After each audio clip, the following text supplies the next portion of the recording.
everybody. Welcome back to the 30 Minutes of Fame. Today I've got a really cool guest who's been doing mind reading, mentalism for almost 2 decades. He's been on Canada's Got Talent, America's Got Talent, and he fooled Penn and Teller. I can't wait to hear about that. But welcome to my show, Mysterion. Well, thanks for having me.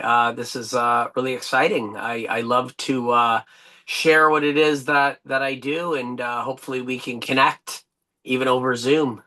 Now, my very first question for you is I had Jordan Mindbender on, and he was also on Canada's Got Talent, but when he was on there, the show got canceled. So he's technically was still on the show. We're trying to get him to win season one or whatever it was. But you made it right to the semifinals, I was reading, hey? Yeah, we did. It was myself and my partner in the show, Steffi K. At the time, we had a duo act called the Sentimentalists, and we went on and did some amazing mind reading with Howie Mandel and Cardinal and Trish, and we got to the semis. And then I went on again last season.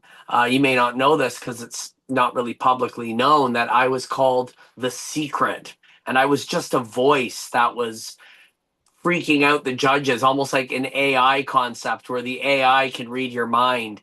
And it scared the judges so bad they were like, "No, absolutely not." Just freaked them right out. I had Shania think of the name of anybody in her life at any time. And there was a jar open on stage, just a glass jar, and she said the name Shannon, and the host Lindsay came out. There was no one on stage; it was just a voice. And Lindsay came out and opened the jar and takes out a folded piece of paper and opens it up, and it says Shannon. And they were just absolutely stunned. But it was too much. It freaked them out. It was too much. So they said no, but it didn't matter. I still got my benefit from being on the program. See, it's well, a lot of people when they see stuff, their goal is to try and figure out how. And I don't like to do that because like I said, like I was telling you before, last week we went to see Jordan and he did this thing on stage where me and my wife were 10 feet apart and we closed our eyes and I felt something swap my nose twice and then poke me in the back rib. And he's like, point to where you felt the touch. And I pointed to my nose and I pointed to my back. And I went back to my seat. My daughter was like, he was nowhere near you. And I Yeah, never tried to figure out how. I never go, I just enjoy yeah. the moment and just, it's not hard just to believe. And And it's, and that's important when it comes to what we do. A lot of people treat it like a puzzle to be solved, and of course, at one point I did. However, I think the beauty is in the experience and leaving it at that. And if you want to go find out how that was done, people can do a little bit of research and over a bit of sleuthing, discover techniques and methods, but then it kind of just blows the entire illusion. And I feel that when I go to see a magic act, for example, I was in LA last week at the world famous Magic Castle, and I was performing there in the library. Sorry, in the not in the library, in the museum in the basement. I did three little shows there, but I got to see other acts, and there was this incredible act out of Taiwan, and he did this amazing effect where he had an audience member read something verbatim with a list of predictions. It was recorded on an old school tape. He then took the tape, put it in a drawer, and said, "That's for the next show. This one is for this show." And he had the person hold on to it and then go through a series of decisions and then put the tape in, and it was somebody else's voice saying, "On the next show so and so is going to pick this, it's going to be that, it's going to be that," and everything was correct. wow. And the whole room gasped, and I was taken aback, and I went, "That is an incredibly fun idea using the old technology, and I can't figure out how he did it." And I loved it. And then I went outside, and then it dawned on me how he did it. And I was like, "No, I didn't Yeah. want to know." But it just naturally came to me because of my experience in the industry. And my partner asked, and I went, "Do you really want to know?" And she went, "Here's my suggestion and how I think it is." And I went, "No." I said, I don't think you're on the mark." I said, we'll leave it at that. And if you want to know down the road, I'll let you know. But for now, just let it be a mystery and keep it magical. So just jumping back here, how did you, you've been doing this almost 20 years. How did you decide this was something you wanted to try? Is there like mind reading Um, school? Like, no, I mean, I kind of, at lack of a better word, fell into it, fluked into it. I was performing as a very minimal hobby. I didn't do too much performing prior to doing what I do. I knew a little bit about magic because when I was a kid, we were all uh, seeing magic on TV. Doug Henning, the amazing Kreskin, Paul Daniels, all these names, Mark Wilson, that used to be prominent on television. And there was a magic shop near my house. And so on occasion, I would pop in and buy a fact or maybe take a book out of the library and just play around with the idea at home or at school. And when I got a bit older, I was in Ireland and there was a magic shop in Ireland. And speaking of Canada's Got Talent, there was a gentleman on named Mark Lewis who won the Golden Buzzer on the first season. I met him at this magic shop in Ireland in the early '90s, and I bought some effects there, and then I ended up performing on the fly at a little street festival they were having in Ringsend, Dublin. And I performed for like 20 minutes. That was my first show. I was probably 15. well, And and it was like not a very big thing, but it gave me the idea that this is something that people love and people loved seeing what I did. And I'm sure it was awful, but at the time it was what it was. Fast forward, I kind of got out of it for a while. And then I got back into it through a friend that I worked with who was performing magic at children's parties and kids' events and this sort of thing.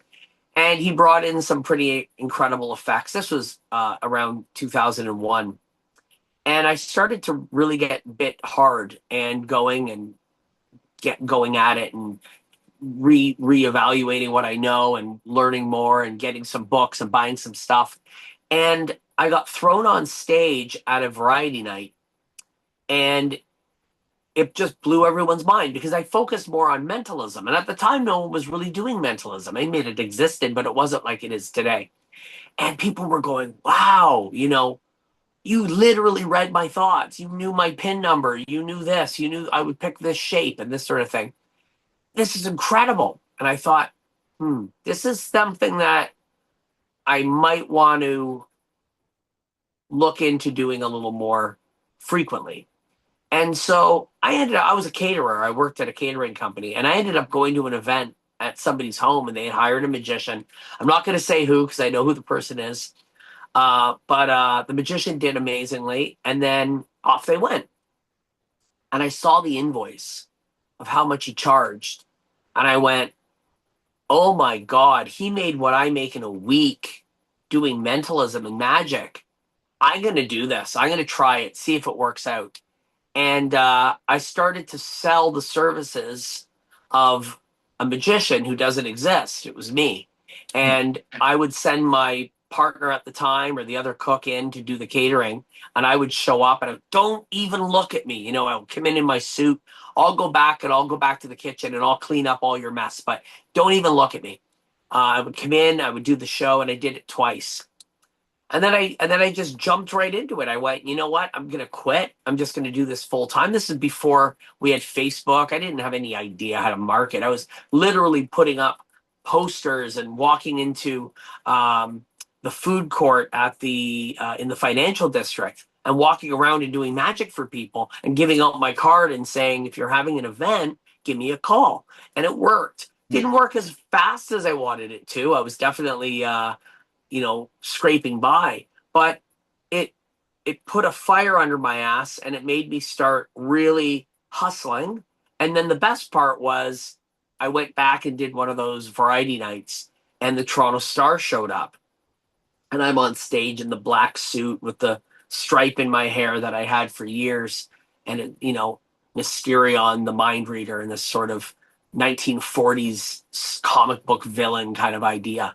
And the Toronto Star were there and they said, you are awesome. We want to do an article on you. And I thought they were going to give me a little mention, maybe a 2-page article in the entertainment section, and kaboom, I-Weekly, news broadcasts, global, morning shows. It just started. I didn't even have a publicist. I had no clue what to do. And I just did it to the best of my ability, and it seems to have worked. And ever since then, I haven't looked back. I Wow. really haven't looked back. So how did you And I end up still on don't the? know what to do. I still have no clue what to do. I mean, before we got on this call, I'm going, you know, I'm going to be at the CNE this year doing my own solo show at the CNE. I'm usually with, at the time we worked as the duo. We had the duo at the CNE 3 or 4 times. But here's my one go at the CNE as a solo act, and I'm going, what am I going to do? And I'm worrying about it right now. Like this morning, I'm looking at all my stuff and going, I think I'm going to do this. And this is a month and a half away. And I'm going, you know, it's just how I am. But it's always an adventure. It's always fun. It's always different. I get to perform for so many amazing people. I get to perform for celebrities. I've looked out into the audience once and Dick Van Dyke is sitting there. You know, it's like it's like this wild, weird dream. And I get to meet so many people. I get to work in people's gorgeous mansions. I get to go eat their food. It's a lovely experience. And I get to travel. And so why am I going to give that up for anything else? I'm doing cruises now, which is great. I'm doing I got signed to a cruise agency, working corporate. I do a lot of corporate work. I took August off so I could focus on some material that's going to take some time. But of course, the phone is ringing and I'm taking the bookings, right? Because you can't say no. But Yeah. uh, but yeah, that's kind of where I'm at. So how You did know, you end up on the Penn and Teller show? uh, Steffi and I were doing a show in Ottawa at a theater, and she turned to me and said, "Let's apply to go on Fula." So we were like a half a year in as a duo, and I went, "I don't know, man.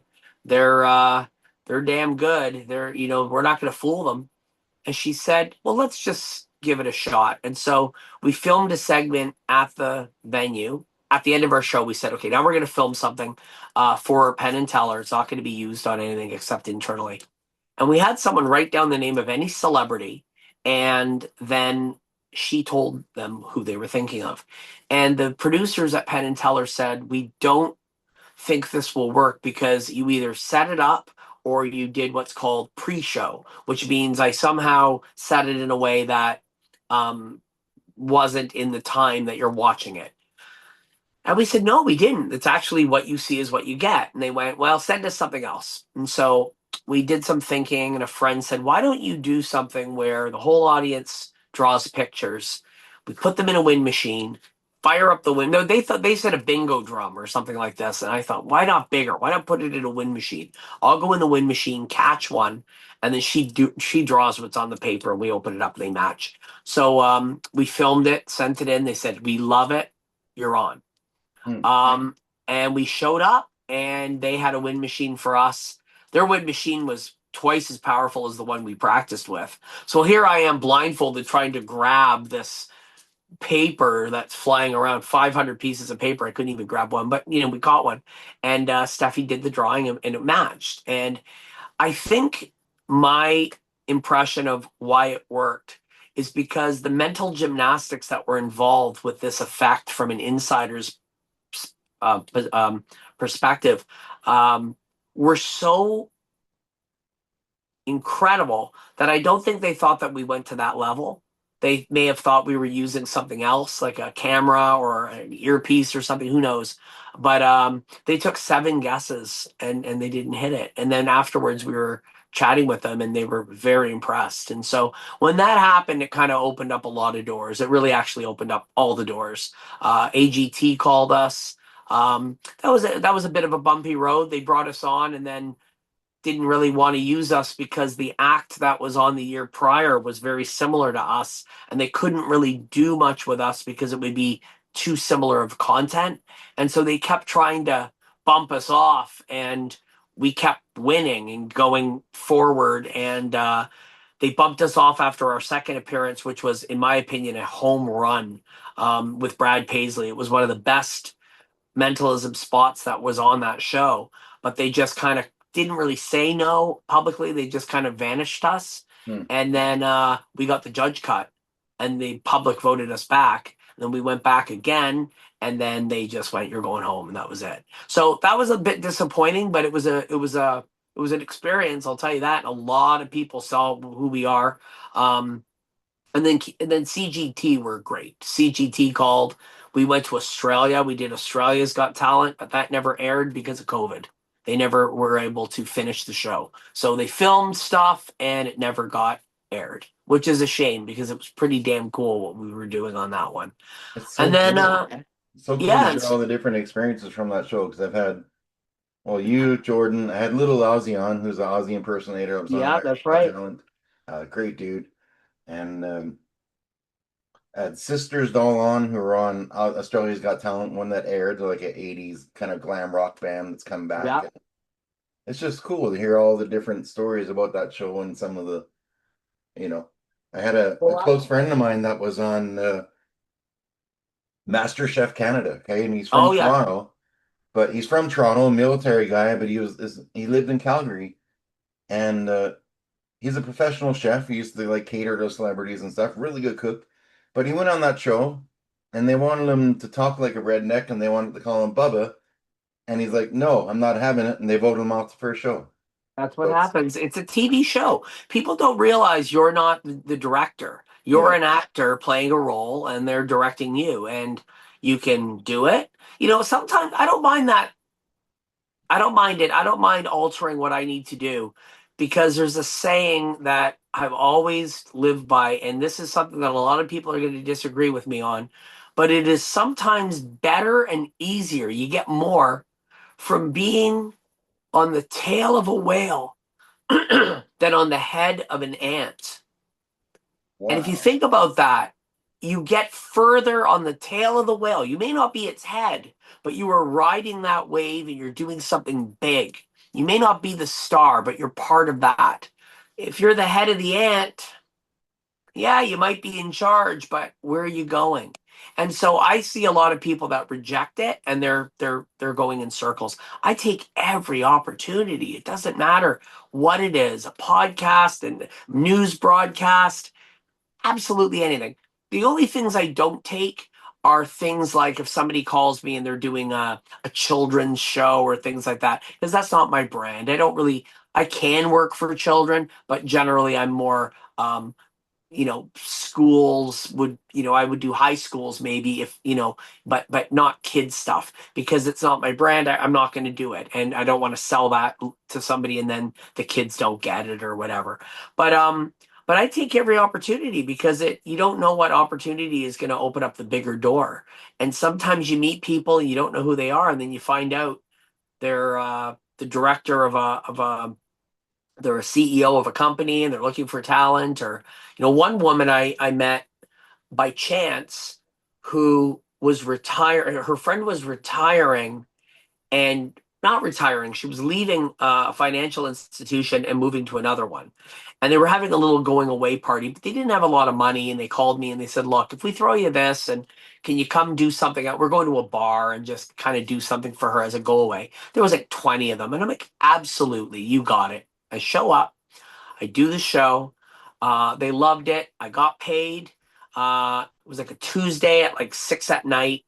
And that woman ended up going on to being the top talent buyer for CIBC Bank for all their hmm, company events. And she hired me for tours across the country. wow. There you So go. you know what I mean? You don't know what door is going to open. And I've applied for Penn and Teller for this upcoming season. We'll, fingers are crossed. Something really exciting that we came up with to present to them. And I'm actually having a meeting on Sunday to discuss AGT, to doing something on AGT or BGT because I have Irish citizenship, so I can go work EU as well. So I could really benefit from making an appearance on BGT to open up doors in the European market because I haven't dried myself out here, but everyone's seen me here, and so I gotta go for a bit, come back to really. launch again to what I used to do here in Toronto specifically. I mean, I could sell out a theater in New York. I can't sell out a theater in Toronto, I'll tell you that. Because Well, everyone's seen me. Yeah. It's just a reality, right? Um, but yeah, that's kind of what's on the horizon. beautiful. So we're gonna do a little something here. I have no idea We are. what So you've we're gonna got on your start. mind, but Yeah, so I have a chalkboard here. I'm gonna quickly show you. There's something on there. I don't want you to see what it is. I'm gonna rest it right there for now. And I have a couple of coins. I have a loonie and a toonie. You can see that. And what I'm gonna do is I'm gonna drop them out of view, and I'm gonna hold one in my right hand. There's only one in this hand. Do you feel that it's the loonie or the toonie? What do you think is in this hand? the loony. The loonie is absolutely correct. Okay. So now you got one right. That's one right. 50-50 chance. So you got the loonie and the toonie. And now what do you think it is? The loonie or the toonie? Still gonna be the loony. You're absolutely right again. The loonie is correct. So that's two in a row. Let's do it three more times. Now the odds are not going to be in your favor. Go for it. I'm gonna go toonie. You're absolutely right. The toonie, the loonie's right there. Two more. Loonie or toonie? Loony. No, it's the toonie. Sorry, pal. The loonie's right there. You got one wrong. That's okay. It's okay. And the final one, loony or toonie? Toonie. Toonie? Yeah. You're right. It is the toonie. The loonie's right here. So you got number four wrong. But that's okay because that's exactly the outcome that I thought that you were going to make. So that's about a 1 in 125 chance of getting them right. I'm going to actually raise the bar. I'm going to write something down on this chalkboard on the other side. Um, if you would think in your mind right now of the name of someone famous, somebody that if you were to walk down the street, you would immediately recognize them.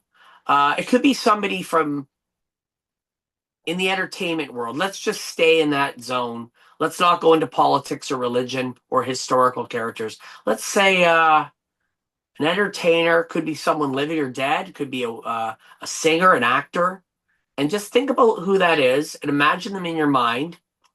And I'm going to commit mine right there to the chalkboard. Can I ask you, who did you choose? Nikki Six. So I saw him last night, actually, believe it or not. I was at the show. Um, I know you probably think I'm lying, but I went to Motley Crue last night. And the truth is that I had a feeling you would pick Nikki Six, which is why that's what I wrote on the pad. What the hell? Man, I've seen them 19 times live. And Yeah, they're great. there's doing oh, that's unreal. Yeah. Yeah, I could be honest with you. I'm recovering from last night right now. See, I we was I we was gonna go with Doug Gilmore, but then you said entertainer. I'm like, well, okay, let's pick my favorite bassist. no. But wow, holy shit. So there you have it. Literally, you're gonna have to have more than some Timmies, I'll tell you that. Yeah, no doubt. Wow, that's Yeah. yeah, no, Motley Crue, they when they came to Calgary, they used to send me tickets because I used to run a charity for the military, right? We'd send the Oh, guys over fun. coffee and care packages in Afghanistan. Nice. So when Motley Crue came to Calgary on their farewell tour, their management reached out and said, "Hey, the guys want to get some veterans to the show." So they sent me 8 tickets to bring Canadian Forces veterans to their show. Very And I'm nice. thinking, okay, cool. We're probably going to be in the lower bowl. We get these bracelets. We keep walking, and the guy's like, "No, come on, front row center." Wow, that's Like great. for like and like meet and greet tickets, and then That's fantastic. those guys will never forget it, right? It was so yeah, it's Yeah. Yeah. that freaked me out, and I almost and now my lady's gonna say, "Oh, you guys talked about that before." Like No, not at 'cause all. Jordan did a thing with a card with me, and it was right, and that's unreal, man.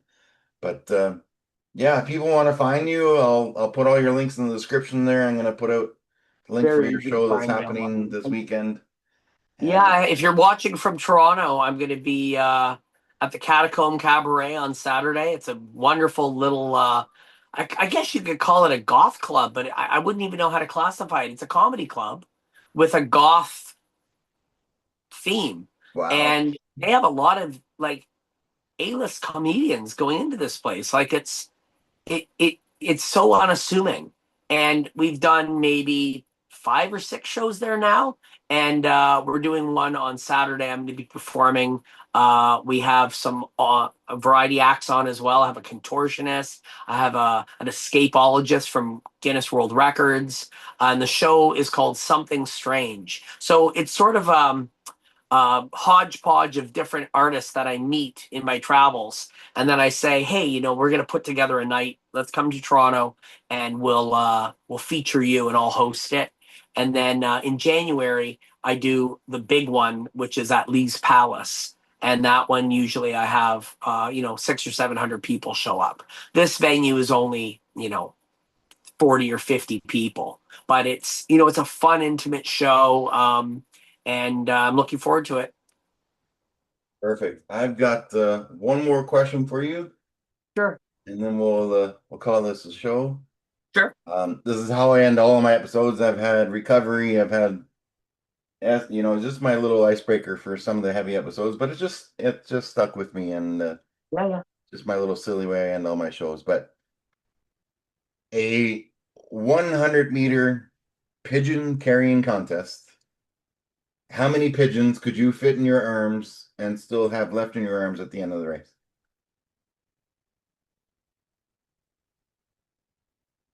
For 100 meters, first of all, I don't like birds very much. Maybe I think honestly I could probably hold four under each arm, so 8 total. 8? Okay. Well, the most common answer is 5, so that'll put you in like the top 12% of my Yeah. show. If I have four on each side and they're not squirming to get away.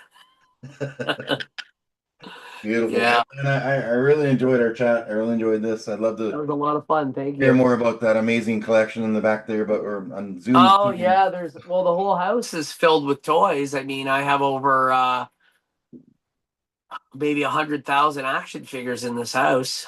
Wow. I know you got to go, but I'm just gonna show you one thing Yeah, let's because take a look. up there, We got a few there you minutes. can you see me still? I can just see your hand right now. I don't know if it's rose up. What are you looking at right now? Looks like the back of your hand. Now what do you see? A door? Look No, at this. I've still got your hand here for some reason. Okay, let me see if I can figure this out.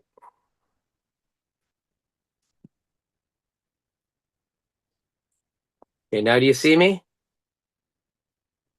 No, it's just your name there. Oh, there we go. There we There you go. go.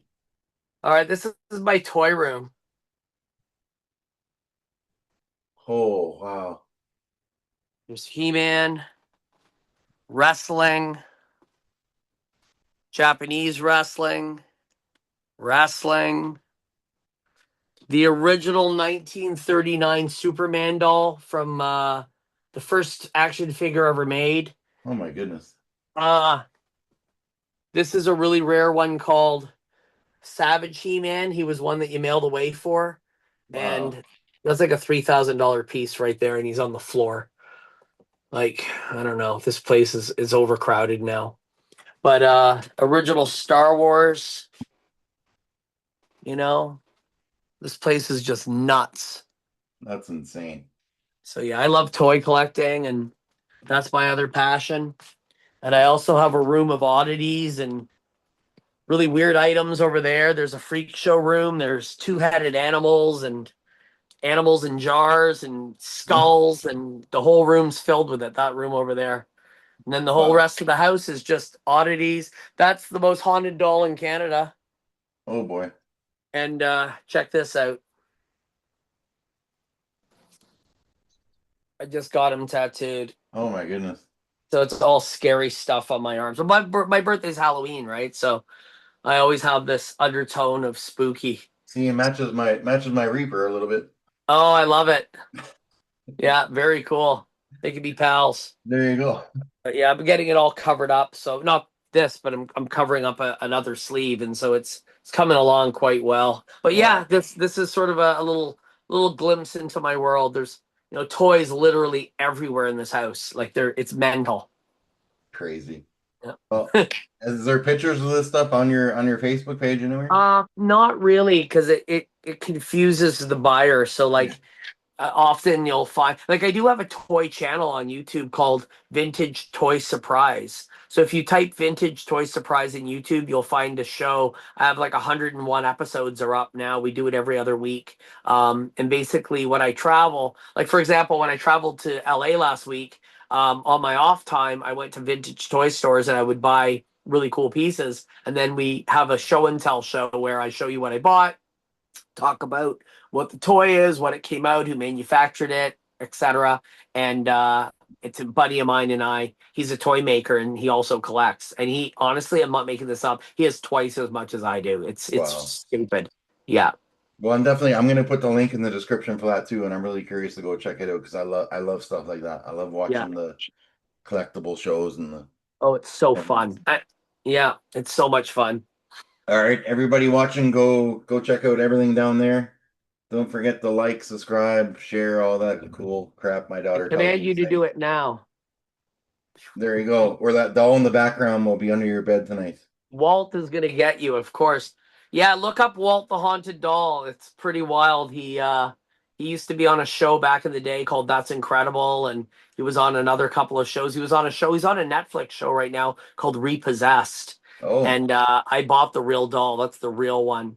ooh. Um, yeah, that's the real one. He just sits there. It's funny. Sometimes people will come over and they'll be sitting here chatting. And they'll be like, "Don't ever bring out that damn doll." I'm like, "Don't worry, I won't bring it out." And then I'm like, 10 minutes later, I'm like, "Look behind you." They're like, "What? It's been there the Oh, whole time." oh my goodness. They have no clue. All right, everybody. That's our show for the day. Don't forget to say one nice thing to one person every day for the year. It can change someone's life. I agree.